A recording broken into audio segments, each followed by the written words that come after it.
Hi everyone, I'm Melissa with Midnight Hour Oil. Today I wanted to share a dream I was given last night that I think will encourage you because I think it speaks to the lateness of the hour that we are in and that the time of our rescue is drawing very, very close.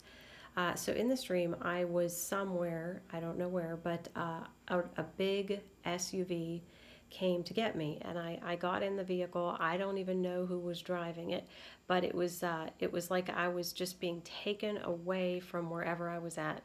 And this vehicle was going through these really, really high floodwaters, and they were dirty, and the water even like came up to my neck in the SUV.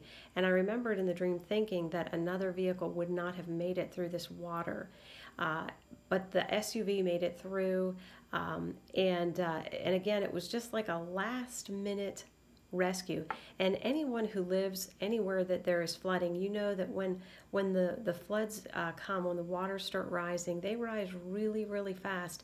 And and the water in this room was at the point where if that SUV hadn't gotten me then, it wouldn't have been able to get me out. Okay, so I feel like the Lord is showing us that we are at that critical time. Okay, that the time of the rescue is getting close, very, very close. And it reminds me of in 1 Thessalonians chapter 5, where the Apostle Paul does explain what the timing of the rapture will look like when the world goes into that time of destruction. He says in verse 2 of chapter 5, "For you know very well that the day of the Lord will come like a thief in the night." And then in verse 3, "While people are saying peace and safety, destruction will come on them suddenly."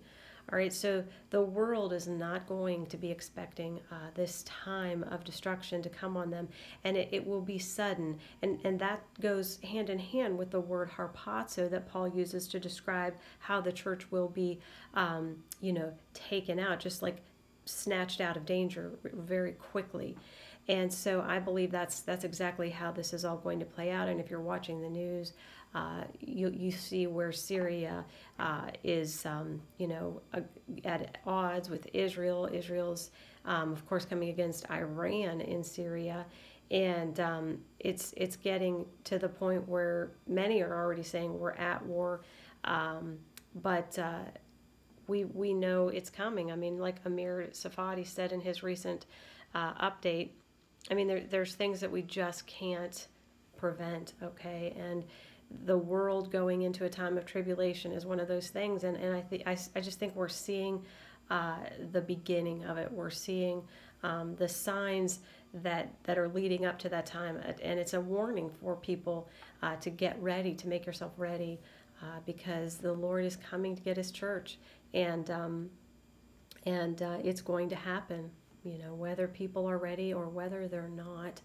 So again, I just encourage you, to just stay focused on the Lord, and I know it can be difficult waiting, but I encourage you to just keep looking for those small things that the Lord does to show you his affections for you, his love for you. He's always communicating to us. In fact, the other day as I was coming home from running some errands, I was talking to the Lord, and I was just telling him some of the things that I'm not going to miss in this world.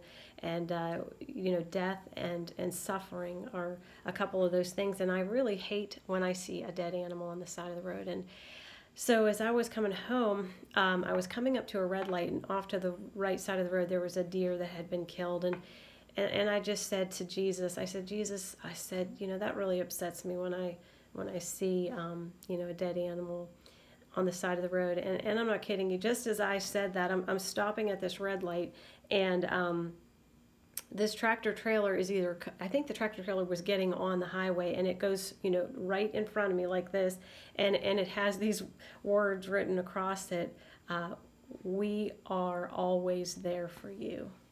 We are always there for you. And I knew it was the Lord, saying that He, the Father, the Holy Spirit are always there for me in the difficult things that I have to face, in the difficult things you have to face. He is always there for us.